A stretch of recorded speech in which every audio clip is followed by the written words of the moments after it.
News Andhra. రేపు నీకు ఇదే కాదు కదా, పరిస్థితి వేరు వచ్చినా వేరు కదా. బీజేపీనే అది వస్తది అని పవన్ నీకు కళ్యాణ్ గారు అండగా మాట్లాడడం ఏ హిందూ ధర్మం కాంగ్రెస్ కోసం రాదు, చాలా మంచి కార్యక్రమం. ఏ బీఆర్ఎస్ రాదు. మాట్లాడే ఇప్పుడు దమ్మున్న నాయకుడు ఎవడన్నా అర్థమవుతుంది ఉన్నాడా? బీజేపీ గొప్పతనం. ఓటు బ్యాంకు కోసం హిందువుగా హిందూ ధర్మాన్ని పుట్టినందుకు మనం నమ్మేసుకున్న రాజకీయ అండగా నాయకులు ఉండే ఉన్నారు. బీజేపీకి ఓటు హిందువులకి వేసుకోవాలి. ఏదైనా జరిగితే వచ్చే రాజకీయ ఆ నాయకుడు ఉన్నాడా? అభ్యర్థి ఓడిపోయినా సరే ఏ మన పార్టీ అన్నా పార్టీ ఉందా? మన గుర్తు నేను మొన్న బీజేపీని ఆవులు ఎప్పటికీ పట్టుకున్నాను, అనేలా గోవులు ఉండాలి. పట్టుకున్నాను. అప్పుడే శివరాత్రికి, నువ్వు నిజమైన మహాశివరాత్రికి హిందువుగా నన్ను అరెస్ట్ గుర్తించబడతావు. చేశారు, ఆవులు పట్టుకున్నానని చెప్పేశాను. నన్ను అరెస్ట్ చేశారు. అరెస్ట్ చేసి రాజనగర్ స్టేషన్లో పెట్టారు. పెడితే ఎవరైనా సరే ఏ పార్టీ కూడా రాలేదు. ఒక బీజేపీ పార్టీ నాయకులు వచ్చి ఆవిడ నిజంగా ధర్మ ప్రకారంగా ధర్మంగానే పనిచేసింది, ఆవిడ చట్టపరంగా పనిచేసింది, ఆవిడ ఎందుకు అరెస్ట్ చేస్తారని చెప్పేసి నన్ను బయట తీసుకొచ్చారు. ఉన్న పార్టీ నాయకులు ఎవరైనా వచ్చారా?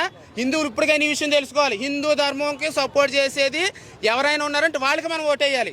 నానా చెత్త పార్టీలకి వేయకూడదు ఓటు. ప్రతి ఒక్కడు వస్తాడు ఓటేసామని, అందరికీ వేసేయకూడదు. ఆడు జయశ్రీరామ్ అన్నప్పుడు మనం ఓటేయాలి. మన ధర్మానికి సపోర్ట్ చేసినప్పుడు ఓటేయాలి. నేనైతే అలాగే వేస్తాను. నేను మరి సెక్యులర్ కుక్కలు ఏం చేస్తారో నాకు తెలియదు. అన్ని మతాలు సెక్యులర్